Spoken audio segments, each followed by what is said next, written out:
Welcome back to Salees lifestyle. ഇന്നൊരു fridge review ആയിട്ടാണ് ഞാൻ വന്നിരിക്കുന്നത്. നമ്മൾ ഫ്രിഡ്ജ് വാങ്ങുമ്പോൾ ശ്രദ്ധിക്കേണ്ട കാര്യങ്ങളും എന്തുകൊണ്ടാണ് ഞാൻ ഈ ഫ്രിഡ്ജ് വാങ്ങിയെന്നുള്ളതും അതിന്റെ പ്രൈസും എല്ലാം ഡീറ്റെയിൽ ആയിട്ടാണ് ഇന്നത്തെ വീഡിയോയിൽ നിങ്ങൾ കാണാൻ പോകുന്നത്. എന്നാൽ നമുക്ക് വീഡിയോയിലോട്ട് പോയാലോ?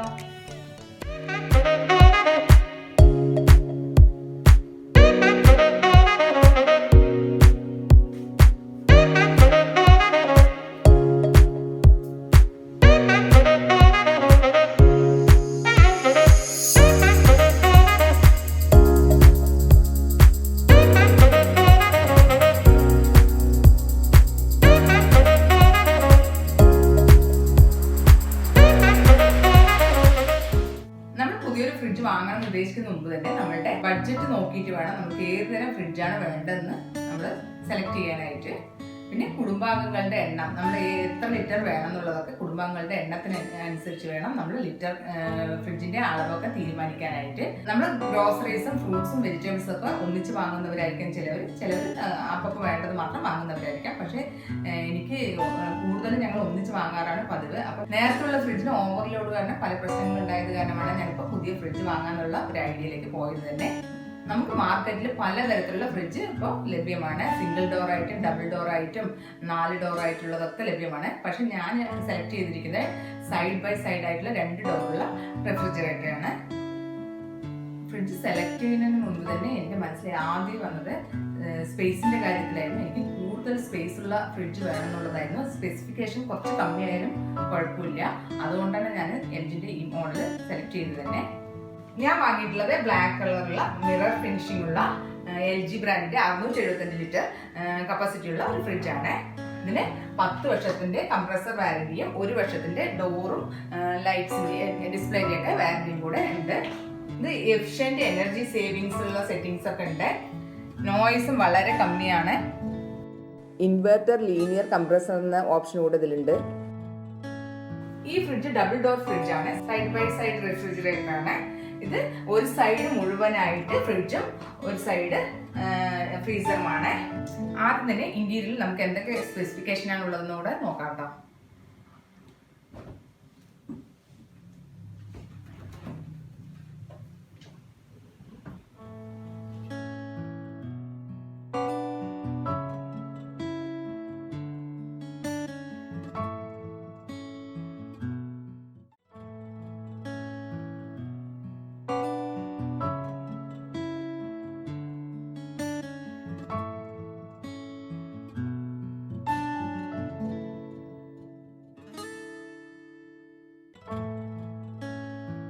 ഇത് ഫുള്ളായിട്ട് ഫ്രിഡ്ജിന്റെ സെക്ഷനാണ് കേട്ടോ.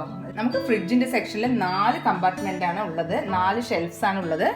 അതിൽ ടെമ്പേർഡ് ഗ്ലാസ്സിലുള്ള നല്ല ഹൈ ക്വാളിറ്റി ഗ്ലാസ് ആണ്. ഇതിന് നല്ല വെയിറ്റ് ഒക്കെ നമുക്ക് താങ്ങാൻ പറ്റുന്ന രീതിയിലുള്ള ക്ലീൻ ചെയ്യാനൊക്കെ എളുപ്പമായിട്ടുള്ള ടെമ്പേർഡ് ഗ്ലാസ് ആണ്. അതുകൂടാതെ തന്നെ 2 വെജിറ്റബിൾ ആൻഡ് ഫ്രൂട്ട്സ് ബാസ്ക്കറ്റ് കൂടെ ഇതിൽ ഉണ്ട്. ഇതൊരെണ്ണം, അതുകൂടാതെ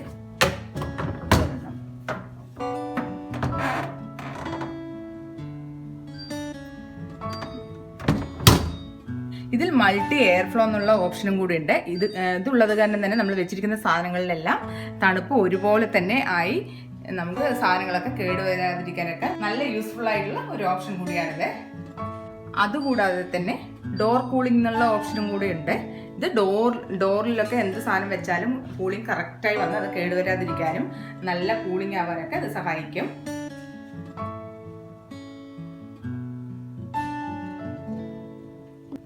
ഈ ഭാഗത്തായി LED ഒരു ലൈറ്റും കൂടെ ഫിറ്റ് ചെയ്തിട്ടുണ്ട്.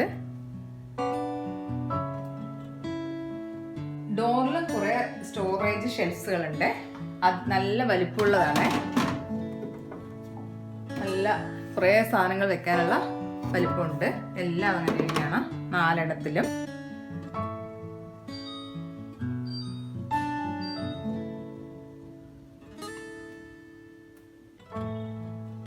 ഇത് ഡയറി പ്രൊഡക്ട്സ് ഒക്കെ വെക്കാനുള്ള ഒരു ഷെൽഫാണ്.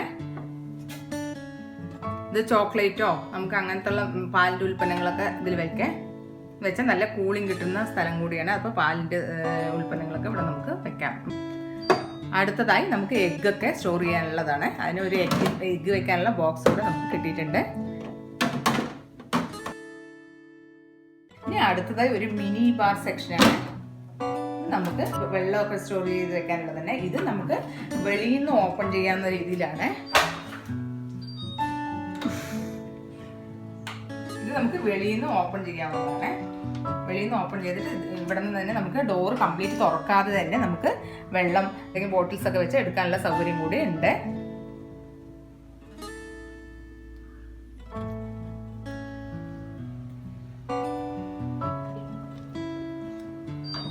ഇത് ജസ്റ്റ് ഒന്ന് ക്ലിക്ക് ചെയ്താൽ തന്നെ ഈ ഭാഗം ഓപ്പൺ ആവും. നമുക്ക് വെള്ളമൊക്കെ ഡോർ ഓപ്പൺ ചെയ്യാതെ തന്നെ വെക്കാനും എടുക്കാനുള്ള സൗകര്യമൊക്കെ ഇതിലുണ്ട്. അപ്പോൾ എനർജി സേവിങ് കൂടിയാണിത്.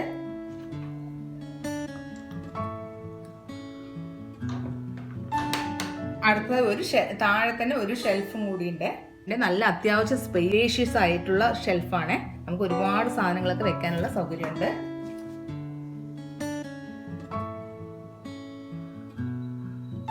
ഇനി അടുത്തത് ഫ്രീസർ സെക്ഷനാണ്. ഈ ഭാഗം നമുക്ക് അതിലോട്ട് പോകാം. അതിലും സെയിം മൾട്ടി എയർ ഫ്ലോ എന്നുള്ള ഓപ്ഷൻ ഉണ്ട്. അതിലും ഫ്രിഡ്ജിന് വെച്ചിട്ട് കുറച്ച് വീതി കുറവായിട്ടുള്ളതാണ് ഫ്രീസർ വരുന്നത്. ഡെപ്ത് ഒക്കെ സെയിം ആണ്, പക്ഷെ വീതി മാത്രം കുറച്ച് കമ്മിയാണ്. ഇതിൽ ഒരുപാട് സാധനങ്ങളൊക്കെ വെക്കാനുള്ള ടെമ്പേർഡ് ഗ്ലാസ്സിലുള്ള സെയിം അതേ തന്നെയാണ്. ഇതിൽ 4 ഷെൽഫുകൾ തന്നെയാണ് വരുന്നത്. ഫ്രിഡ്ജിൽ നിന്ന് കുറച്ച് വിഡ്ത്ത് കമ്മി എന്ന് മാത്രമേ ഉള്ളൂ. ബാക്കി ഫ്രിഡ്ജിലുള്ള അതേ ഓപ്ഷൻസ് ഒക്കെ തന്നെ ഇതിലുള്ളത്. 4 ഷെൽഫ്സും ടെമ്പേർഡ് ഗ്ലാസ്സിലുള്ള ഷെൽഫ്സും 2 ഫ്രീസിങ് മീറ്റും ഫിഷൊക്കെ ഫ്രീസ് ചെയ്യാനുള്ള വയ്ക്കാനുള്ള ബോക്സുകൾ കൂടി ഉണ്ട്. ഫ്രിഡ്ജിലുള്ളതുപോലെ തന്നെ LED ലൈറ്റ് ഇവിടെ പ്രൊവൈഡ് ചെയ്തിട്ടുണ്ട്. ഫ്രീസറിന്റെ ഡോറിലും 4 ഷെൽഫ്സ് ഉണ്ട്.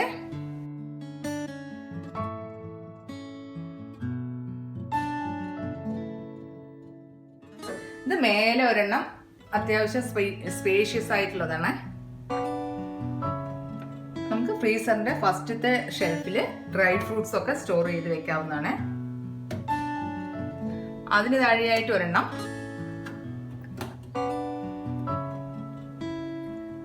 ഇതൊരു ഐസ് മേക്കറാണ്. നമുക്ക് ഇതിൽ വെള്ളം ഒഴിച്ചു കൊടുത്തതിന് ശേഷം ഇതിലൊന്ന് ട്വിസ്റ്റ് ചെയ്താൽ നമുക്ക് ഇതിൽ ഐസ് കളക്ട് ആകും. ഈ ബോക്സിൽ ഐസ് കളക്ട് ആവും. വീണ്ടും അതിന് താഴെ തന്നെ 2 ഷെൽഫ്സും കൂടെ ഉണ്ട്.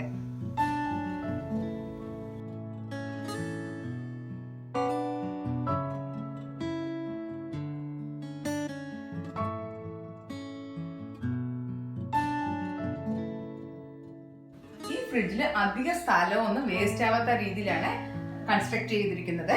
മറ്റുള്ള ഫ്രിഡ്ജൊക്കെ നോക്കുകയാണെങ്കിൽ വാട്ടർ ഡിസ്പെൻസറിന്റെ ബോക്സ് ഒക്കെ ആയിട്ട് കുറേ സ്ഥലം നമുക്ക് വേസ്റ്റ് ആയി വരും. അതൊന്നും ഇല്ലാത്തത് കൊണ്ടാണ് ഞാൻ ഇത് സെലക്ട് ചെയ്തത് തന്നെ. എനിക്ക് സ്പേസ് ആണ് കൂടുതൽ ആവശ്യമായി തോന്നിയത്, അതുകൊണ്ടാണ് ഞാൻ ഇത് സെലക്ട് ചെയ്തത്. ഇതിന്റെ മോഡൽ നമ്പർ വന്നിട്ട് GC-C247UGBM എന്ന മോഡലാണിത്.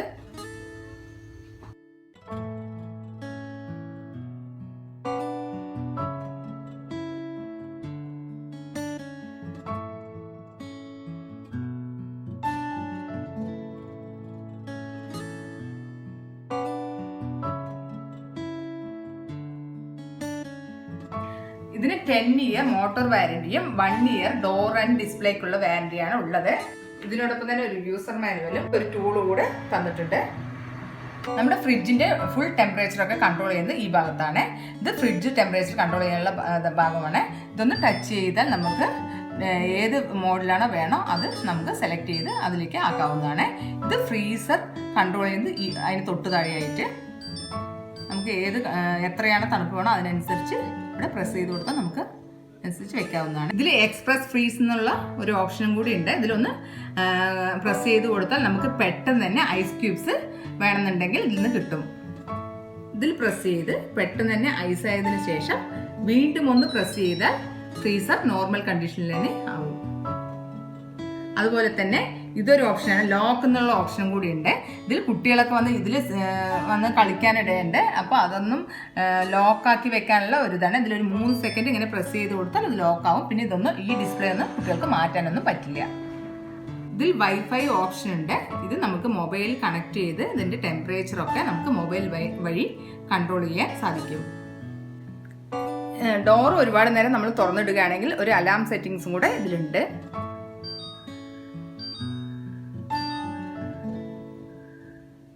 ഇതിൽ ഓൾറെഡി ഇൻബിൽറ്റ് ആയിട്ടുള്ള സ്റ്റെബിലൈസർ ഒക്കെ ഉള്ളതാണ്. പക്ഷെ നിങ്ങളുടെ ഏരിയയിൽ വോൾട്ടേജിന്റെ പ്രശ്നമൊക്കെ ഉണ്ടെങ്കിൽ എക്സ്ട്രാ ഒരു സ്റ്റെബിലൈസർ കൂടെ വാങ്ങി വെക്കാവുന്നതാണ്. ഞാൻ എക്സ്ട്രാ വാങ്ങിയിട്ടുണ്ട്. ഇതിന്റെ ഹൈറ്റ് 1790 മില്ലിമീറ്ററും ഡെപ്ത് 715 മില്ലിമീറ്റർ ആണ്. Width 912 millimetre. ഈ ഫ്രിഡ്ജ് മൊത്തത്തിൽ എനർജി സേവിങ്, സ്പേസ് സേവിങ് ആയിട്ടുള്ളതാണ്. അതുകൊണ്ട് എനിക്ക് വളരെ ഇഷ്ടമായ ഒന്നാണ്. ഇതിന്റെ റേറ്റ് പല കടകളിലും പല വിധത്തിലായിരുന്നു. ഞാൻ എറണാകുളത്തുള്ള നന്ദിൽ നിന്നാണ് ഇത് വാങ്ങിയിട്ടുള്ളത്. വാങ്ങിയിട്ട് ഇപ്പോൾ കുറച്ച് ദിവസമേ ആയിട്ടുള്ളൂ. ഇതിന്റെ റേറ്റ് വന്നിട്ട് 84,000 രൂപയ്ക്കാണ് എനിക്ക് കിട്ടിയിട്ടുള്ളത്. ഇതിന് തന്നെ വൈറ്റ് ഫിനിഷിംഗ് ഉള്ളതിന് ഒരു 5,000 രൂപ കുറവായിരുന്നു. അത് നല്ല ഭംഗിയൊക്കെ ഉണ്ടായിരുന്നു. പക്ഷെ എനിക്ക് ബ്ലാക്ക് കണ്ടപ്പോൾ വിടാൻ തോന്നിയില്ല. അത്ര ഇഷ്ടമായത് കാരണം തന്നെ ബ്ലാക്ക് നല്ല ഇഷ്ടമായി. ഇതൊരു ഗ്ലാസ് ഫിനിഷിംഗ് ആണ്. മൊത്തത്തിൽ എനിക്ക് ഈ ഫ്രിഡ്ജ് നല്ല ഇഷ്ടമായി. എന്റെ ഈ ഫ്രിഡ്ജിനെ പറ്റിയിട്ടുള്ള ഇൻഫർമേഷൻ നിങ്ങൾക്ക് വളരെ ഉപകാരമായിരുന്നു വിചാരിക്കുന്നു. പുതുതായി ഫ്രിഡ്ജൊക്കെ മേടിക്കുന്നവർക്ക് ഇതൊക്കെ നോക്കിയിട്ട് വേണം പോയി വാങ്ങിക്കാനായിട്ട്. ഞാൻ ഫ്രിഡ്ജ് വാങ്ങുമ്പോൾ തന്നെ കുറേ റിവ്യൂസ് ഒക്കെ നോക്കിയതിന് ശേഷമാണ് ഫ്രിഡ്ജ് ഷോപ്പിലേക്ക് പോയത് തന്നെ. ഈ ഫ്രിഡ്ജ് റിവ്യൂ നിങ്ങൾക്ക് ഇഷ്ടമായെന്ന് വിചാരിക്കുന്നു. നിങ്ങൾക്ക് ഇഷ്ടമായെങ്കിൽ ലൈക്ക് ചെയ്യാനും അതുപോലെ തന്നെ ഫ്രണ്ട്സ് ആൻഡ് ഫാമിലീസിനൊക്കെ ഷെയർ ചെയ്യാനും മറക്കരുത്. എന്റെ ചാനൽ സബ്സ്ക്രൈബ് ചെയ്യാതെ കാണുന്നവരാണെങ്കിൽ ഒന്ന് സബ്സ്ക്രൈബ് ചെയ്യാൻ മറക്കരുത് കേട്ടോ. അടുത്ത് തന്നെ ഞാൻ ഇതിന്റെ ഫ്രിഡ്ജ് ടൂർ ചെയ്യുന്നുണ്ട്. അത് വേണമെന്നുള്ളവരുണ്ടെങ്കിൽ ഒന്ന് കമന്റ് ചെയ്യണം കേട്ടോ. നിങ്ങൾ ഓരോന്നിനെ പറ്റി കമന്റ് ചെയ്യുന്നവരാണ് എനിക്ക് വീഡിയോ ചെയ്യാനുള്ള പ്രോത്സാഹനം കൂടുന്നത്. അതുകൊണ്ട് മറക്കാതെ എല്ലാവരും ഒന്ന് കമന്റ് ചെയ്യണേ. Thank you for watching my video.